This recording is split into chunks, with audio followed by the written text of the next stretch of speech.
BBOR Black Box Online Radio, coming to you from West Virginia. BlackBoxNed88 on Instagram for the bonus podcast. And welcome to BBOR, the home of true crime talk radio and your premier destination for unsolved mysteries, criminal psychology, and exploring the dark side of cyberspace. My name is Ned DeHaan, and I am your host, as well as the creator of AstroPsych 400 here on YouTube, and regular contributor to the Zodiac Killer channel. And a great way to support these shows is just by listening to some more content. But you can also go over to Amazon.com and have a look at the book Killer on a White Horse, written by me, Ned DeHaan. It is a novel, murder mystery, inspired by the Zodiac Manson connection, but it is indeed fictional. However, who doesn't love a good mystery? And there is always the TeeSpring page. Feel free to check out some of the merchandise. And remember, being weird is not a crime. Let the show begin. Okay, hello everybody, and welcome to this weekend segment here on Black Box Online Radio. On the weekends, I've been doing a regular series on the death of JonBenet Ramsey, who was murdered in 1996 in Colorado. And in this episode, I'm going to be focusing in on a suspect in that crime named Edward Wayne Edwards. But before we truly begin, I would like to drop a couple of announcements and reminders. The first one is that there will be a new series on this channel covering the story of Jack the Ripper that is going to be coming out every Wednesday. And of course, every Monday is Zodiac Monday here on Black Box Online Radio, talking about the Zodiac Killer. And Friday is the Anything Goes segment. That's all going to stay in place, and these regular episodes about JonBenet Ramsey are going to come out on the weekends. And as far as the Wednesday show goes, before I did the Ripper series, I've done episodes on the Long Island serial killer, the New Orleans Axeman, and most recently, the Phantom Killer from 1946. So, if you are curious about any of these cases, I invite you to like, subscribe, visit some of the playlists here on Black Box Online Radio. I just made the Phantom Killer episodes into a playlist. And a great way to support all of these efforts is to go over to BuyMeACoffee.com. There's a link to that in the description box. BuyMeACoffee.com/BlackBoxNed88 allows you to make a donation or contribution to help support the show, and anybody who makes a donation will get a shout out on Zodiac Monday. In this episode, I'm going to be talking about one of the more outrageous suspects in the JonBenet Ramsey case, and I hope it doesn't come across as not being objective, but Edward Wayne Edwards is a person who has been accused of an enormous amount of crimes, and not only that, not only has he been accused of hundreds of murders, he has also been accused of very famous crimes, not only the murder of JonBenet Ramsey from 1996, but also the Zodiac murders, the Black Dahlia Avenger, being the Black Dahlia Avenger, the murder of Elizabeth Short, that is, the murder of Lacey Peterson, the murder of Teresa Hallback, who was the victim in Making a Murderer. Very famous, high-profile crimes. And perhaps the largest proponent of this type of true crime theory is John Cameron, the person who wrote the book on the subject. And I will share some of his observations later on. But the connection to the JonBenet Ramsey case is that JonBenet was murdered in December of 1996. She was beaten over the head with a blunt object, and then she was strangled with what they call the garrote. A broken piece of wood from a paintbrush was used to have a series of knots or lashing tied around it, and then that was used to asphyxiate JonBenet Ramsey, and she was also sexually assaulted. And there are conflicting theories about what the intention of the killer was. Like, I was talking about this in one of the recent episodes about there's this big divide where some people think that the killer was actually planning on taking JonBenet's body outside of the home, but she passed away sooner than expected, and the evidence for this is that there was a suitcase found nearby a broken window, and the window, even though it was not broken by the killer, could have been part of the getaway plan, and that they were going to transport JonBenet's body outside. And then there are the other people who think that no, there's no intruder, there's no one trying to break out of the home. The killer was inside the house, and it was one of the family members, John Ramsey the father, Patsy Ramsey the mother, or Burke Ramsey, her brother. Then there are the people like John Cameron who would say, no, this was none of the above. This was Edward Wayne Edwards. And the reason why is because he says that Ed Edwards committed an average of 10 murders a year for 66 years.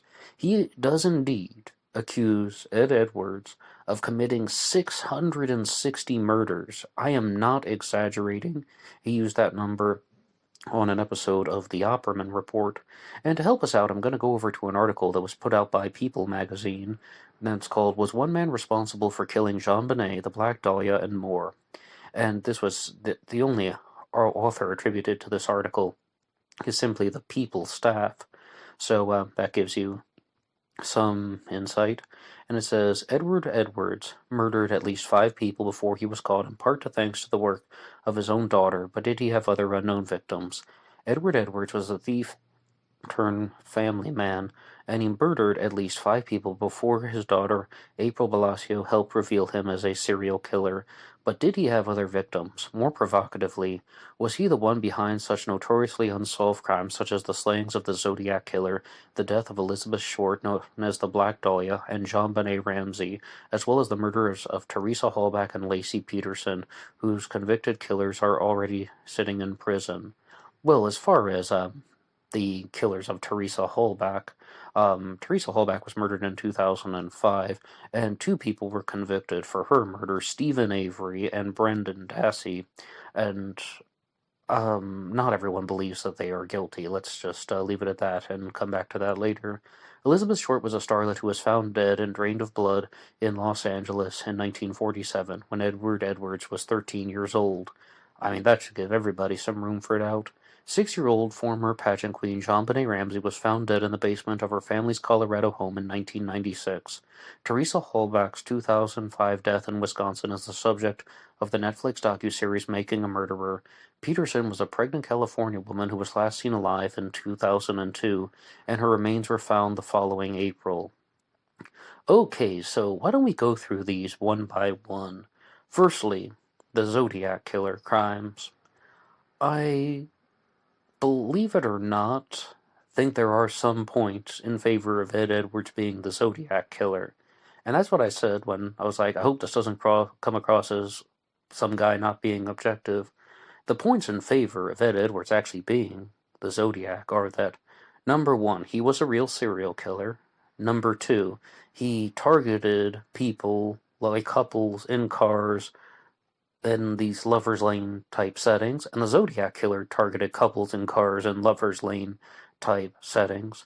Edwards also spent time in Deer Lodge Prison in Montana, and the Zodiac Killer said on September 27th of 1969 that he had spent time in Deer Lodge Prison in Montana, to the best of the recollection of Brian Hartnell, or it's possible that the Zodiac Killer said that. It's not like anybody had a tape recorder during the conversation at Lake Berryessa, but for all intents and purposes, most people think that the Zodiac said Deer Lodge Prison, and it's also possible that at Deer Lodge Prison, there was this type of underground belief system that talked about murdering people, and in the afterlife, the people who were murdered would become slaves, and the Zodiac Killer wrote very famously in multiple correspondences that when he died he would be reborn in paradise and those whom he had killed will be his slaves.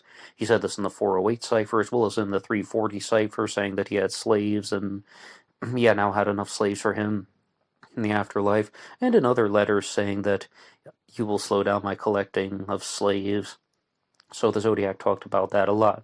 There are points for Ed Edwards being the Zodiac, but the Black Dahlia Avenger case, I mean, they state that he was 13 years old, and a lot of people think that the Black Dahlia was murdered by a medical doctor, not a 13-year-old. And let's just point something out. Elizabeth Short was murdered in 1947. What was it, January of 1947? And JonBenet Ramsey was murdered in 1996. 49 years later, probably almost 50 years later, because it's December of 96, all the way back to January of 47. And I do not necessarily appreciate John Cameron's style of thinking when he is saying that Ed Edwards committed 660 murders. And you might be wondering, well, why? Why would he put such a large number on this? And it's sort of the simple fact that he believes that Ed Edwards committed murders and tried to frame other people or blame other people. And in the JonBenet Ramsey case, there is a ransom note that is left in the house that says information that only the family members or people close to John Ramsey's inner circle would have known. There's this 2.5-page ransom note that says that there's a small foreign faction that's going to behead JonBenet Ramsey, and they demand a ransom of $118,000. $118,000 was the equivalent of John Ramsey's bonus from his company. So someone has some type of inside knowledge of the family, and John Cameron more or less uses any type of detail like that to say that this is Ed Edwards trying to frame somebody else for a particular murder. And there is a book out there called The United States of Paranoia, a Conspiracy Theory by Jesse Walker that addresses this subject, and he simply says that human beings are pattern-seeking individuals. We're pattern-seeking life forms. People take information and they try to put patterns into the information so that they can make sense of it, so that they can understand it. And I think that's exactly what John Cameron is doing. And the whole point is, it's called the United States of Paranoia, a Conspiracy Theory, because the point that Jesse Walker makes in his book is that sometimes the patterns that other people are thinking about are not correct. Sometimes they do not have completely valid information, or just because somebody believes something to be true, it doesn't mean it actually happened on the historical timeline. The other piece of info that I would use against Edward Wayne Edwards is, I've noticed that there appears to be some type of game that people are playing. Some of these true crime theorists out there are looking at these murder stories, and it's almost as if they are playing a game when they're just trying to find ways to make these type of connections, and they aren't even paying attention to the truth or the falsehood. They just want to make the connections because there is some type of either entertaining value in it or some type of neurochemical reward that they're having. Maybe it affects their dopamine levels in some way. And the thing that I equate it to is kids collecting comic books. You might have a true crime theorist like Ann Penn who says that the Golden State Killer murdered 200 people. And yes, indeed, she does say that. But then some guy like John Cameron would be saying, What? No way, 200? My suspect murdered 660 people. Oh, you have 200 issues of Spider-Man comics? No way, I have 660 issues of Spider-Man comics. It's just like trying to show off that somebody has more than somebody else. The first article that I was looking at was from People magazine, but there's also a similar one that was put out by E! News on the website eonline.com, written by Natalie Finn. Untangling the many murders of Ed Edwards, did the same man kill JonBenet Ramsey and the Black Dahlia? Paramount Network digs into former police detective John Cameron's certainty that convicted killer Edward Wayne Edwards is the missing link to a host of unsolved and some solved crimes. Retired homicide detective John A. Cameron believes that Ed Edwards was actually a prolific serial killer, the missing link among a dozen of the most notorious murder cases of the 20th century, and almost 100 deaths overall. Well, not even 100 deaths. He actually, as I said, he accuses him of 660 murders, and even though maybe not everyone has been labeled, because he says that Ed Edwards would have committed 10 murders a year on average for 66 years.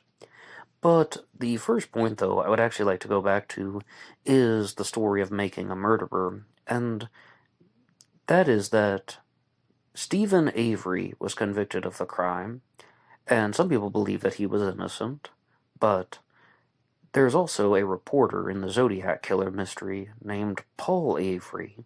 And again, John Cameron has said this very clearly that is the connection. That was a signature left by Ed Edwards. He framed a guy named Stephen Avery for Teresa Hallback's death because he shares the name of a reporter on the Zodiac case, Paul Avery, and he's cluing people into what he actually did. He framed somebody else for a murder that he committed, and he left a signature. And this, I think, is somewhat of a mental cop-out, because no matter what situation, John Cameron can always just say, well, yeah, of course the evidence doesn't suggest that Ed Edwards committed the crime. He made it look like somebody else did it. He made it look like the evidence wouldn't suggest that Ed Edwards committed the crime. And it's almost always an explanation that is provided is just that, well, he's committing crimes in different ways to frame other people, and if there is some type of coincidence, well, he did that on purpose. And it goes into what some people call the perfect lie. When it lines up with the hypothesis, oh yeah, well, then it's right, and that's real. When it goes against the hypothesis, well, that's because it's not real, that's because it's fake, that's because my hypothesis is correct. It's just that this info has been fake and fabricated by someone to deceive you. And as I said, mental cop out, lots of mental gymnastics on the part of John Cameron. John Cameron first laid out his theory in the 2014 book It's Me, Edward Wayne Edwards, the Serial Killer You Never Heard Of, in which he links the Akron, Ohio native to, among others, the murders of Chandra Levy, Martha Moxley, the West Memphis Three killings, Adam Walsh, and the wife of Dr. Sam Shepard, whose wrongful conviction inspired The Fugitive, and Teresa Hallback, a name that wouldn't have rung as many bells if the man convicted of killing her, Stephen Avery, hadn't been the subject of Making a Murderer in 2015. And it's important to remember that two people were convicted for the murder of Teresa Hallback, and the other one is Brendan Dassey, and I have several episodes about that story, and to take a very clear stance, I absolutely do not believe that Brendan Dassey had anything to do with the murder of Teresa Hallback, and he should be let out of jail. I think that he was unfairly vilified, he was coaxed, coerced, duped, and deceived into confessing to a crime that he didn't commit because he didn't understand what was going on. But that's just me. And I think that it will be a long time before he is let out of jail. So, for Ed Edwards being a suspect in the West Memphis 3 killings, I have to give a shout out to Freddie Blue, who was actually the person who inspired this episode. Freddie Blue wrote this out on the Anything Goes Friday segment. Great presentation, but what do you make of Ed Edwards being maybe the West Memphis 3 killer? And my honest response is that I'm not familiar with that story, so perhaps I could do an episode on that in the future, but I need some time to go over the material on the West Memphis 3. But when I read that comment, I was reminded of how Ed Edwards is a suspect in both the Zodiac crimes, which I talk about on Mondays, and the murder of JonBenet Ramsey, which I talk about on the weekends. So that's why I wanted to talk to you guys about this particular suspect. And back to the article, the victim profiles are all over the map, quite literally, and that the Black Dahlia was aspiring actress Elizabeth Short, and she was killed in Los Angeles in 1947, thousands of miles away from where the 13-year-old Ed Edwards lived. In Ohio, Teresa Hallback, the last victim on the list, died in Wisconsin in 2005 when Ed Edwards was 72 years old. I mean, this is very abnormal behavior for a serial killer. And, there are stories of people committing more than 660 murders. The first one that comes to mind is Thug Bahram, the perhaps the most prolific serial killer in the world, who was from India, and some of his story is legend, or it's kind of like folklore, or it's just that storytelling. And people aren't actually sure if that guy committed 931 murders, which would be some type of record, or he might have simply just been a witness to 940 murders, but he was part of the Thug E cult and the the influential member of it, and it's really even hard to even call that serial killing, because murder might not have been the primary objective in all the cases, but we don't have to go off on a giant tangent about that. I just wanted to point out that it's not unheard of that someone committed 660 murders, 660 plus of them, but it's very unlikely.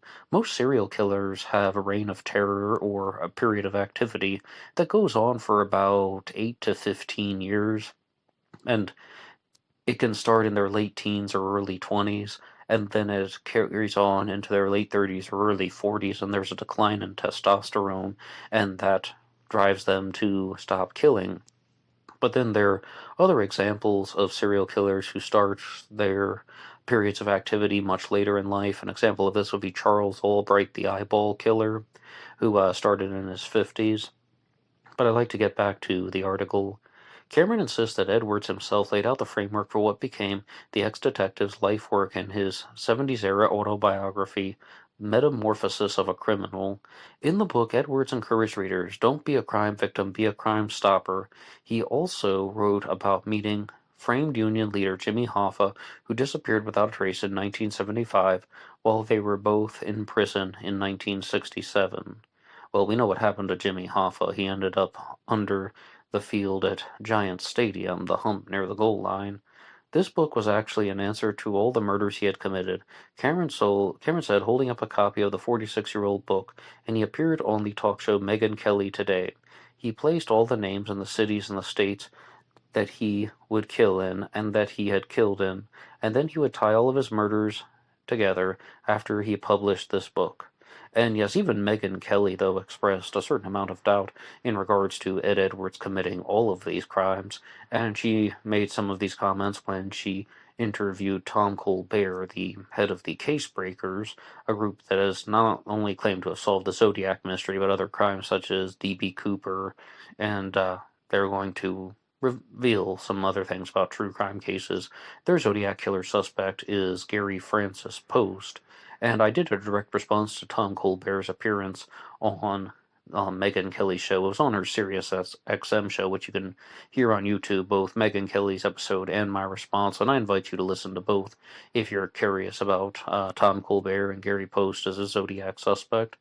But in 2015, Cameron was contacted by Wayne Wolf, a Los Angeles-based filmmaker who was doing some genealogical research online, and asked if his father, also named Wayne Wolf, asked if Wayne would look up his own dad, Ed Edwards, whom he hadn't seen since he was 3 years old. I remembered talking to my mom about him in 2004 or 5, Wolf said, at the age of 33, and he told E! News in a recent interview. She said he was a really crazy guy and he went to prison for murder. I couldn't find anything when I looked it up. My dad never wanted to look into it. What Wolf found out would change his life forever. His grandmother Jeanette, whom Wolf calls a superhero, was one of Ed Edwards' legal wives, but she married him against her will after he threatened her family's life.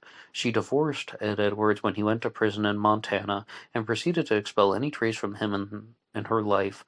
Wolf grew up knowing and loving Grandpa Chuck, his dad's stepfather, and then his world turned upside down, or in some ways right side up. Be careful of the truth that you asked to hear, Wolf said. He added later, I found out that my grandfather was a serial killer in October of 2015. With something like this, once you find that out, the momentum that is caused from it is 60 years of pressure that's been building. It's something that can act like a springboard, and it launched me to the moon. It has been a weird roller coaster. Doing his research, he came across Cameron's name on the Wikipedia page about Ed Edwards and went to his website, called him up, and leaving a message saying that he was pretty sure that he was Ed Edwards' grandson. It was a fantastic theory to choose any word. It's definitely a very vast one, Wolf acknowledged. It all started for Cameron with a text that made its way to him in Montana in 2010 that described the M.O. behind the killings of two teenage couples in 1977 and 1980, which Ed Edwards had just confessed to. Edwards' own daughter had called in a tip to the Wisconsin police after seeing a 30th anniversary special on the still unsolved killings of Timothy Hack and Kelly Drew, both age 19. A retired cold case detective, Cameron thought of an unsolved 1956 double homicide in Great Falls, in which the victims were two teens parked on a lover's lane in the wrong place at the wrong time. Cameron pulled Edwards' rap sheet and discovered that he had been arrested and done prison time in Billings, Montana in March of 1956. His ensuing 3 years of research would take him all over the country as he amassed a list of almost 100 people killed over the course of 7 decades. And as I said, the true number goes beyond 660. Some of the connections he made fell more reasonably within the realm of possibility rather than others. But wait a second. Is there actually any possibility that Ed Edwards murdered JonBenet? Or is it what I said before, that there's just always this excuse or explanation that, yeah, he committed the crime, but it's different from the other crimes because he made it look different on purpose, or it looks like that there was somebody in the house who committed the crime using items from the house, like the paintbrush that was used for the garrote, or the notepad from the house that was used to write the ransom note. I mean, like, it's just always this explanation where he can weasel his way out of any genuine criticism. Be like, well, yeah, that's a completely different crime. The evidence doesn't support the fact that Ed Edwards committed that crime at all. Well, that's what you're supposed to think. Aha, he deceived you. Only I know the truth. And then it just goes back to storytelling once again. The extra bizarre pieces of the puzzle started clicking into place for Cameron when he discovered that Ed Edwards had been blogging on ZodiacKiller.com starting in 2000, all the way until he was arrested in 2009 for the murders of Hack and Drew. He wrote about enlisting a colleague, a language expert and a puzzle enthusiast named Neil Best, to help solve the cipher, and Ed Edwards fit right into the Zodiac Killer's 1960s-era puzzles. Well, an example of this is just Ed Edwards has 13 letters in his name, Edward Edwards, and the Zodiac Killer very famously created the Z13 cipher. And they also point out very clearly in this News article that he would have been 13 years old at the time that Elizabeth Short was murdered. So there's that number 13 once again, but that could all be coincidental. And as you can tell from this episode, no, I don't believe Ed Edwards murdered JonBenet Ramsey. Instead, I think that there is a little bit of imagination on the part of John Cameron, a little bit of pattern seeking, as well as creating this hypothesis that isn't subject to falsifiability, that nobody can prove wrong because it's always falling back on the explanation that, well, it's made to look like it's not what you think it is. And you can never be proven wrong because you can always say that just the other person is thinking incorrectly. So what do you think about any of the comments that I've made about Ed Edwards as a suspect in any of these crimes? The murder of JonBenet Ramsey, the Zodiac Killer, the Black Dahlia Avenger. And as I said, I'm not very familiar with the West Memphis 3 or even the story of Lacey Peterson, but perhaps I can talk about those cases in the future. If you have anything that you would like to share, please put your ideas in the comments section down below, and anybody can write the show at BlackBoxOnlineRadio@AOL.com. You can also get me on Facebook. My personal Facebook is in the description box, and there is always BlackBoxNid88 over on Instagram. And I will see you there for the bonus podcast. Until next time.